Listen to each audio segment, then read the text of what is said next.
Hello বন্ধুরা, Anima kitchen রান্নাঘরে আপনাদের স্বাগতম।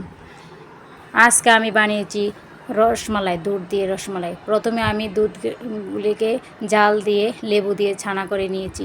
তারপর ছানাগুলিকে একটা পাতলা কাপড় দিয়ে বেঁধে ঝুলিয়ে দিয়েছি। আধ ঘন্টা পর আমি এই ছানাগুলি নামিয়ে এটিকে ভালোভাবে মিক্সড করে সফট করে ডলে তারপর এটিকে লেচি কেটে গোল করে এর মধ্যে আমি চিনির শিরা বানিয়ে নিয়েছি।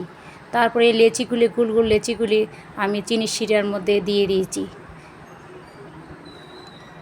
তারপর একটু পাউডার গুঁড়ো দুধ দিয়ে চিনি দিয়ে দুধ জাল দিয়ে চিনির শিরাগুলি রেখে একটা থালের মধ্যে রেখে আর তারপর দুধগুলো আমি জাল দিয়েছি, চিনিটা একটু বাদামি কালার হওয়ার জন্য আমি চিনিগুলোকে একটু প্রথমে কড়াইয়ের মধ্যে গরম কড়াইয়ের মধ্যে নাড়াচাড়া দিয়ে তারপর দুধটা ছেড়ে দিয়েছি। তারপরে যে রসমালাইগুলি আমি ছেড়ে দিয়েছি।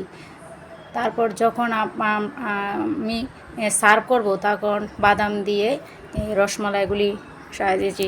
রসমালাইগুলি খুব সফট হয়েছে।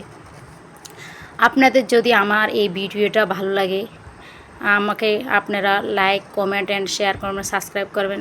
Thank you.